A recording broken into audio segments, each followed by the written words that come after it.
सूर्यांश के हाथ में इस वक्त उसका स्मार्टफोन था, जिसकी स्क्रीन की नीली रोशनी उसके चेहरे पर पड़ रही थी।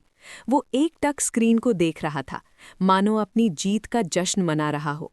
अचानक उसके लबों पर एक कुटिल और रहस्यमयी मुस्कान, एक स्मर्क उभर आई। उसने हवा में फुसफुसाते हुए कहा, डार्लिंग, मेरे सिर्फ एक मैसेज से इतना डर गई?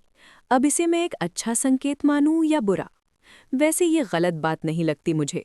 कोई बात नहीं, धीरे धीरे तुम सूर्यांश से डरना कम कर दोगी। वो डर मैं खुद अपने हाथों से खत्म कर दूंगा। सूर्यांश की आंखों में एक अजीब सी चमक थी। उसके फोन में अब कशिश का नंबर सेव हो चुका था। उसने अपनी रसूख और पहुंच का इस्तेमाल कर कहीं ना कहीं से उसका नंबर निकलवा ही लिया था।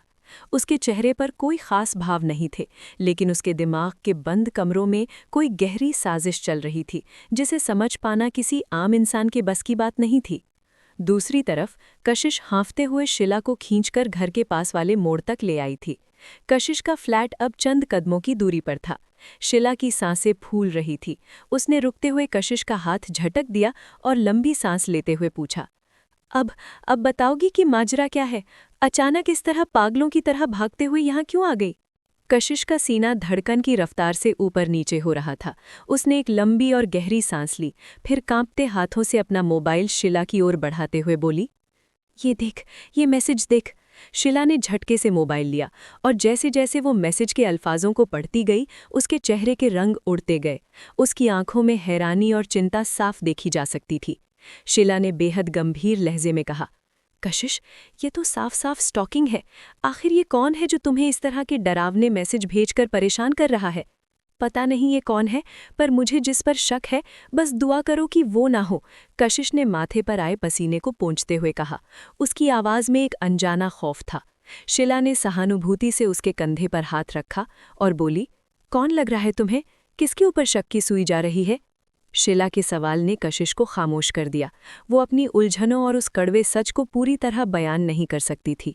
अपनी चुप्पी को तोड़ते हुए कशिश ने बस इतना कहा, अब मैं कैसे यकीन से कहूँ कि वही है या नहीं, पर देखते हैं आगे क्या होता है। ये मैसेज देखकर मैं सच में दहल गई थी। क्या कोई सच में मुझ पर साई की तरह नज़र रख रहा है? उसे पल पल की खबर कैसे है कि मैं इस वक्त घर जा रही हूँ? आखिर ये कौन हो सकता है? कशिश ने अपना सारा डर शिला के सामने उड़ेल दिया। उसे यकीन था कि इसके पीछे सूर्यांश का ही हाथ है, पर सबूतों के अभाव में वो पूरी तरह श्योर नहीं थी। शिला ने उसे समझाते हुए हिदायत दी, देखो कशिश, अगर तुम्हें किसी पर शक है तो इसे हल्के में मत लो। ऐसी स्थितियों में लड़के अक्सर पीछा करते हैं और बाद में वो किस हद तक गिर जाएंगे इसका अंदाज़ा लगाना मुश्किल है। मैं तो कहती हूँ अभी से कोई कड़ा एक्शन ले लो। शिला की फिक्र देखकर कशिश के चेहरे पर एक फीकी सी मुस्कान आई।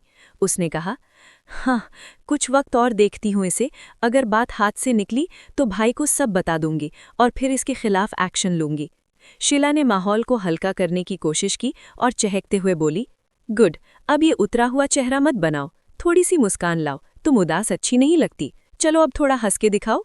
शिला की कोशिश रंग लाई और कशिश के चेहरे पर एक हल्की सी मुस्कान खिल गई। लेकिन तभी कशिश की नज़र शिला की गर्दन पर पड़ी। वहाँ कुछ अजीब से निशान थे, गहरे नीले और बैंगनी रंग के घाव जो किसी बाइट की तरह लग रहे थे। कशिश ने चौंकते हुए उन निशानों की ओर इशारा किया। शिला, तुम्हारे नेक पर ये लव बाइट है क्या? ये मार्क कैसा है तुम्हारे गले पर? सवाल सुनते ही शिला जैसे काटो तो खून नहीं, वो बुरी तरह सकपका गई। उसकी घबराहट साफ बता रही थी कि वो कुछ छिपा रही है। उसने हड़बड़ाहट में अपने दुपट्टे से उस निशान को ढका और लड़खड़ाती जवान में बोली, नहीं तो भला मेरा बॉयफ्रेंड कहाँ से आएगा? और तुम्हें तो पता है ना, मैं इन सब चीज़ों में यकीन नहीं करती।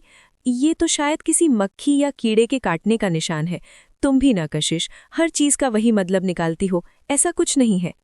हो सकता है, पर मुझे लगा जैसे, खैर अपना ख्याल रखना, कोई दवा या मलहम लगा लो, राहत मिलेगी। कशिश ने संदेहास्पद नज़रों से देखते हुए कहा, नहीं, जैसा तुम सोच रही हो वैसा बिल्कुल नहीं है। उसने घड़ी देखी और बात को ख़त्म करते हुए कहा, ओके चलो, अब मैं चलती हूँ। अपना ख्याल रखना और जो मैंने कहा उस बारे में सोचना। अगर पानी सिर से ऊपर जाए तो वही करना जो मैंने बताया है। कशिश ने बस सिर हिला दिया। जैसे ही शिला मुड़ी, कशिश ने बुदबुदाते हुए खुद से कहा, कुछ तो गड़बड़ है। शिला पक्का कुछ छुपा रही है। ये सोचते हुए कशिश अपने फ्लैट के अंदर दाखिल हुई। थकान और डर को मिटाने के लिए वो सीधे फ्रेश होने चली गई। जब वो फ्रेश होकर बाहर आई तो कमरे में रखे उसके मोबाइल की रिंगटोन गूंज रही थी। कशिश ने पास जाकर स्क्रीन देखी, वही अनजान नंबर, लेकिन इस बार मैसेज नहीं, सीधा कॉल था। कशिश कुछ सेकंड्स तक उस बजते हुए फोन को नफरत और डर के मिले जुले भावों से घूरती रही। फिर एक गहरी सांस लेकर उसने कॉल रिसीव कर लिया। जैसे ही उसने फोन कान से लगाया, दूसरी तरफ से एक जानी पहचानी आवाज आई। उस आवाज की गूंज कशिश की रीढ़ की हड्डी में सिहरन पैदा करने के लिए काफी थी। हेलो, कशिश की आवाज कांप रही थी। दूसरी तरफ से सूर्यांश की वो ठंडी, गंभीर और मखमली आवाज आई। हेलो डार्लिंग, कैसी हो? कशिश का दिल जोर से धड़का। तो तुमने मुझे कॉल क्यों किया? और तुम्हें मेरा नंबर कहाँ से मिला? किसने दिया तुम्हें? अरे बटरकप, एक साथ इतने सवाल, और तुम्हारी आवाज इतनी घबराई हुई क्यों है? सब ठीक तो है ना? कशिश ने फोन को अपनी आंखों के सामने लाकर एक पल के लिए देखा, जैसे वो अपनी नजरों से उसे जला देना चाहती हो। उसने दांत पीसते हुए कहा, तुम मेरे सवालों को नजरअंदाज कर रहे हो। जवाब दो, तुम्हें मेरा नंबर कैसे मिला? क्या तुम सुबह वाली बात भूल गए जो मैंने कही थी? सूर्यांश ने सुकून भरे लहजे में कहा, अरे बटरकप, शांत हो जाओ। इतना गुस्सा सेहत के लिए जहर है। अगर तुम्हें कुछ हो गया तो मेरा क्या होगा? एक अच्छी बच्ची की तरह बताओ, आखिर इतना गुस्सा क्यों हो रही हो मुझसे? कशिश ने अपनी चीख को दबाते हुए कहा, काम क्या है ये बताओ, और मैं तुम्हारी कोई बटरकप नहीं हूं, तो मुझे इस नाम से पुकारना बंद करो, समझे?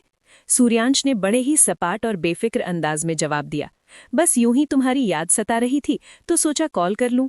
सुबह हमारी मुलाकात थोड़ी झगड़ालू रही थी तो सोचा अभी थोड़ी प्यार मोहब्बत वाली बातें कर लें।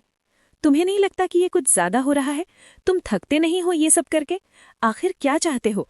क्या करने पर मेरा पीछा छोड़ोगे? सूर्यांश के हल्के ठहाके की आवाज फोन पर गूंजी।